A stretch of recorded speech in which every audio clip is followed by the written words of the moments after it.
Donc, où est-ce qu'on va, Justin? Lévis. Et qu'est-ce qu'on a à Lévis? Le deal du siècle. Le deal du siècle. Dis-nous. Explique à nos auditeurs ce qu'on est en train de réaliser. J'ai un gars qui s'appelle Jean-Claude qui vient tout le temps chier sur mes publications YouTube. Chaque fois que je fais une vidéo YouTube, il est là. On appelle ça le haters. Mais un vendeur de rêve. Il m'insulte. Il m'insulte proprement. Et je lui réponds toujours poliment parce que je pense que tout le monde, ça prend de tout dans ce monde pour avancer. Et donc systématiquement, ce que je fais, je prends le temps de lui répondre poliment. Et il doute du fait que j'ai plus de 100 portes. Et je lui dis, mon ami, quand je parle de 100 portes, c'est ça ce que je suis en train de construire en plus. On construit combien à Lévis pour nos auditeurs? Combien on construit à Lévis? 200, hein, plus les commerces. 200 plus les commerces. Plus Voilà. ça faisait vers 400. Parfait.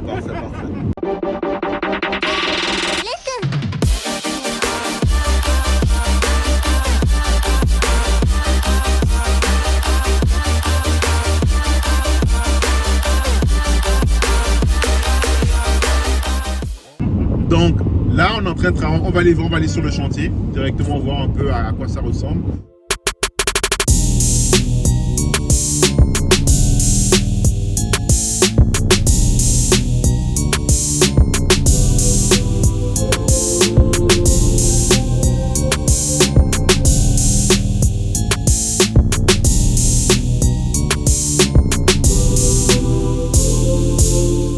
Un peu. Donc je m'appelle Uriel, je suis un investisseur immobilier. Je suis aujourd'hui avec Justin, qui est mon partenaire d'affaires.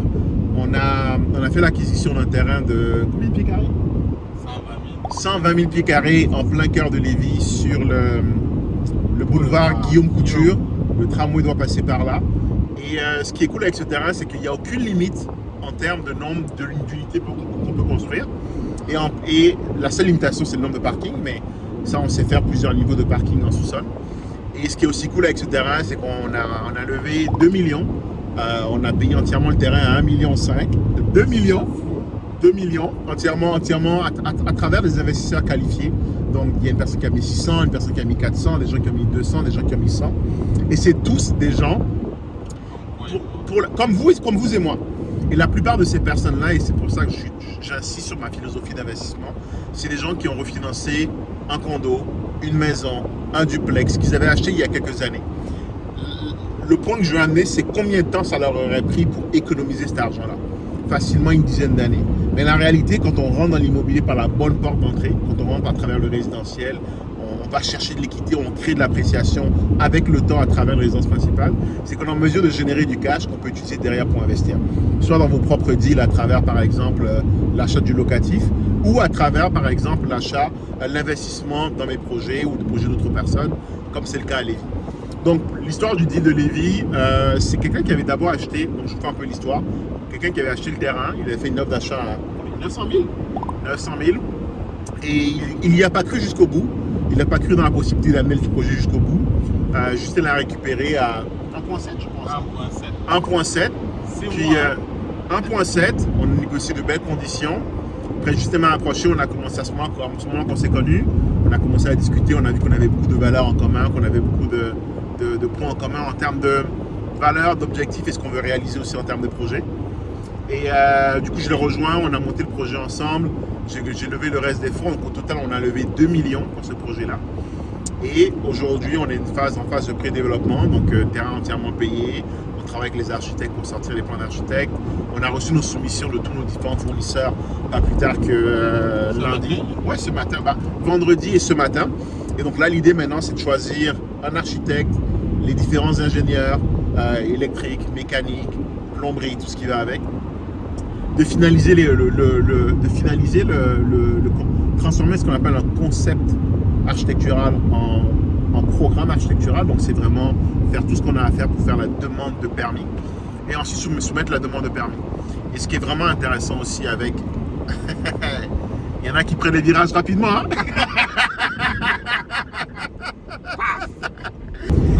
Et ce qui est cool avec ça, c'est qu'aujourd'hui on a je disais quoi déjà? Qu'est-ce que je disais déjà par rapport à...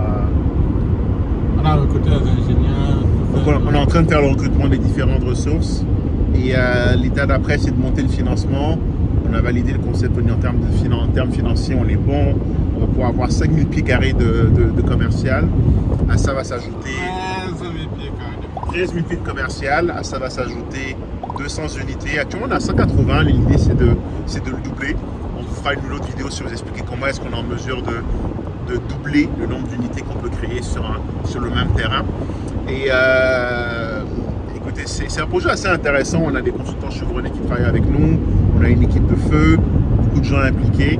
Mais la morale de l'histoire, c'est de dire que, c'est chez moi en Afrique, il y a un dicton où est-ce qu'on dit que on en parle. Ah, il y a un dicton aux États-Unis, en Amérique, où est-ce qu'on dit que someone's trash is someone's treasure, someone else's treasure.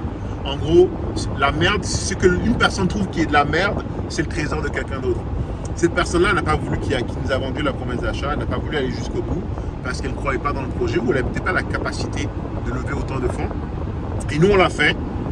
Puis le point le plus critique dans tout ça, c'est que la ville a carrément monté un comité dédié pour nous accompagner pour la réalisation du projet. C'est-à-dire que la ville de Lévis a rassemblé une équipe de à peu près une dizaine de personnes qui nous ont assignés pour nous accompagner tout au long de ce projet. C'est pour vous dire à quel point ils croient dans le projet, à quel point le projet est structurant pour l'image de la ville. Et comme je le disais tout à l'heure, juste devant le terrain, il y a ne me tue pas, hein, j'ai encore des enfants, puis j'ai encore des choses à réaliser dans ce monde. Bon, c'est Justin qui est en train de vous... Si tous les deux on meurt, il n'y a plus de projet. Donc, en fait, le terrain est vraiment sur une artère principale sur laquelle il va y avoir un tramway. On est à quelques centaines de mètres du siège social, le plus grand siège social de Desjardins, qui est l'un des plus gros employeurs au Québec. Donc en termes de potentiel locatif, c'est vraiment intéressant. Et il est censé avoir une station de tramway tout juste devant le bâtiment. Autant vous dire que ça va être très bon pour le locatif. C'est un bâtiment qu'on prévoit de détenir, refinancer, le conserver. Puis on a aussi de très belles ambitions avec le groupe qu'on a monté pour ce projet-là. Surtout aussi en termes d'apprentissage. On va passer à travers la levée de fonds, comment le faire correctement. C'est des conversations qu'on va partager à nos différents investisseurs qui sont avec nous. On va avoir des ateliers où est-ce qu'on va parler un peu du choix des soumissionnaires. On va parler un peu de la convention d'actionnaire, comment la rédiger correctement. Ça va vraiment être un beau projet. Je pense qu'on va dévoiler un peu à nos auditeurs le nom de la compagnie qu'on a choisi. La compagnie va s'appeler Unisco. Si vous voulez voir à quoi ça ressemble, allez sur unisco.ca. On a acheté le nom de domaine, on n'a pas encore construit le site web. En cours de construction, tout comme le terrain, allez voir. Mais surtout, ce qui est intéressant, c'est que c'est le premier projet d'une série de projets qu'on prévoit de faire. Et au-delà des chiffres, au-delà du côté un peu pharaonique du projet, ce que je voulais mettre de l'avant, c'était vous montrer à quel point que ce qu'on réalise dans la vie est juste une conséquence de ce en quoi on croit. On aurait pu, comme la personne qui nous a vendu la promesse d'achat, se dire non, c'est pas possible, s'il avance, c'est parce que c'est pas bon, il laisse tomber. Mais on allait jusqu'au bout de la démarche. On aurait pu, et au passage, sur un terrain qui vaut 4 750 000, avec une estimation agréée du groupe Altus, qui est l'un des plus gros évaluateurs au Canada. On a acheté, nous, finalement, à 1 500 000. Il faut dire le gros levier qu'on fait. Et l'idée, c'est de dire que quand on croit en ce qu'on fait, quand on croit dans ses rêves, quand on croit en soi-même, on peut réaliser énormément de choses. Littéralement, on se lève le matin, puis pour la petite histoire, là, je reviens de chez le notaire, parce que j'ai une de mes étudiantes qui vient de signer son premier duplex. Et je voyais en elle beaucoup de similitudes avec ma propre personne quand j'ai signé mon premier duplex. Hésitant, j'avais peur. On parle quand même d'une dette. Mon premier duplex, je l'ai acheté à 517 et quelques mille. J'avais une dette à peu près de 490. C'est ma première dette. Alors vous imaginez une première dette de plus d'1 million, d'accord? Une première dette de plus d'un demi-million, c'est effrayant. Alors qu'aujourd'hui, on est rendu où est-ce qu'on fait des promesses d'achat à 3 millions, puis c'est une joke, c'est une petite blague. L'idée, c'est de dire que la seule chose qui vous limite, c'est votre façon de penser. Parce que vous ne pourrez jamais réaliser quelque chose dont vous ne rêvez pas. Si vous êtes en mesure de rêver grand, de rêver ultra grand, à la fin de la journée, la vie est très belle, la vie est bien faite.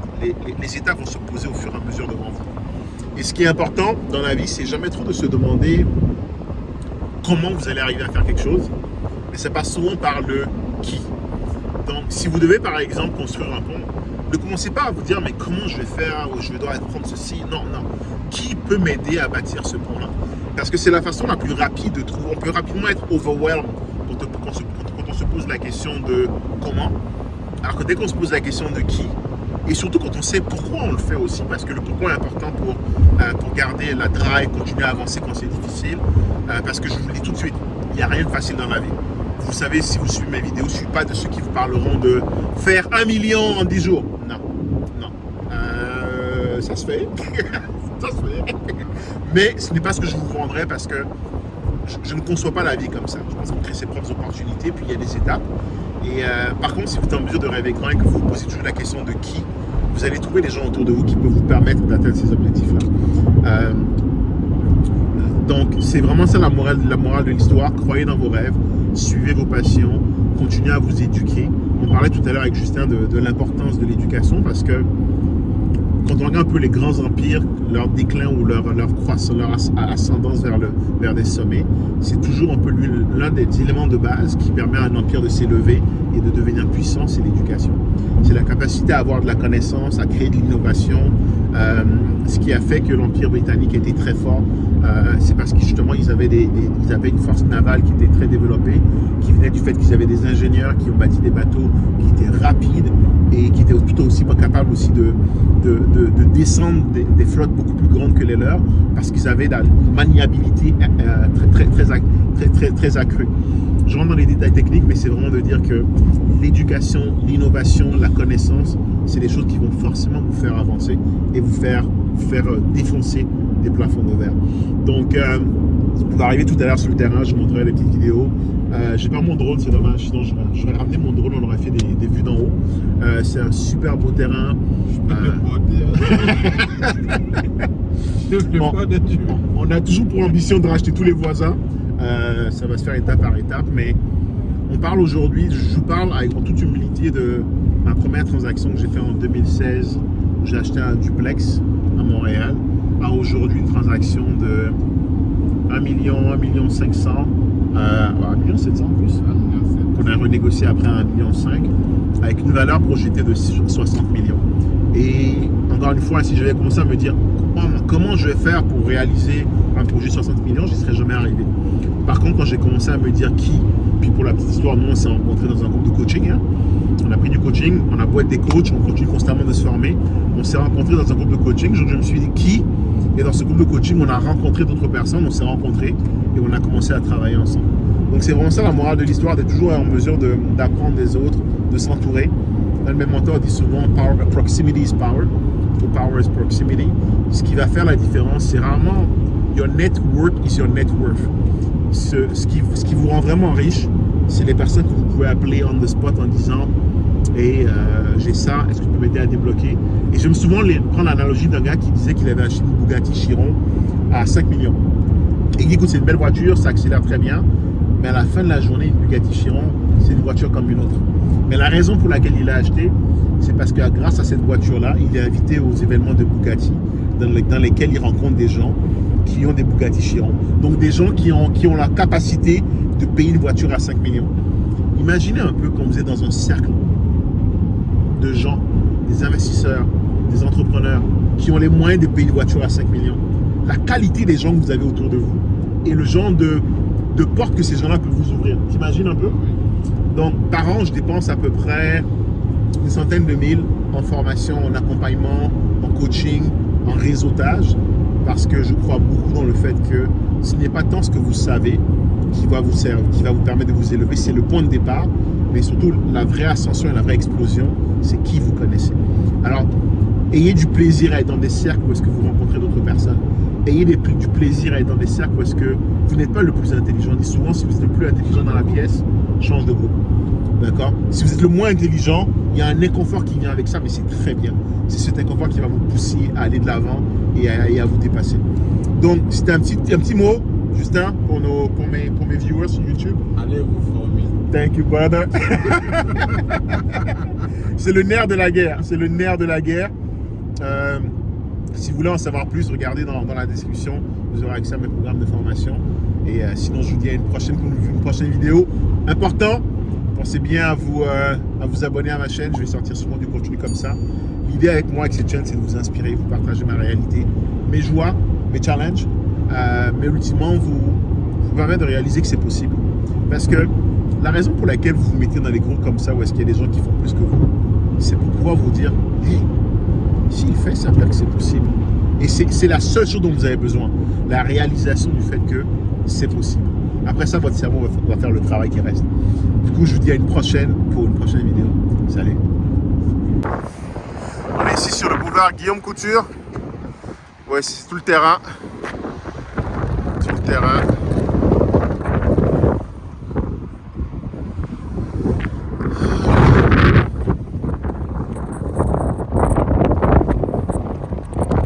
Vous pouvez le voir.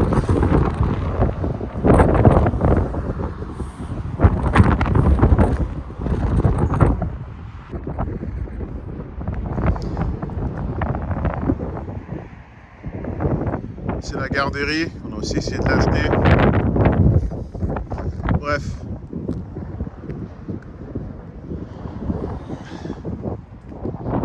Un très très gros terrain.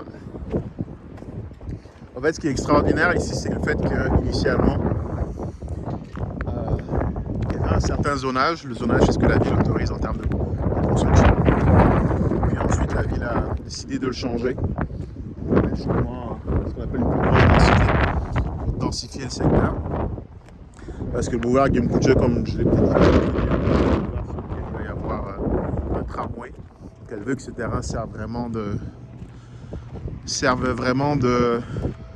que cette avenue soit vraiment un peu l'emblème de la ville de Lévis. Sur ce boulevard-là, vous avez justement un peu plus loin des jardins, des centres commerciaux, extrêmement bien situés. Souvent, juste à côté, il y a un hangar. C'est quand même un très très très très gros terrain. Ici, il va y avoir au rez-de-chaussée des beaux commerces.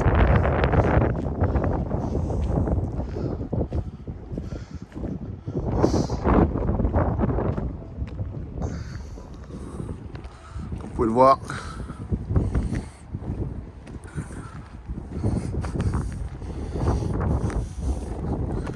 C'est ça la partie qui est vraiment agréable dans la prospection, c'est qu'ultimement vous rencontrez des gens, vous rencontrez des humains, des histoires de vie, vous créez de la valeur, vous créez de l'argent, vous créez de la richesse.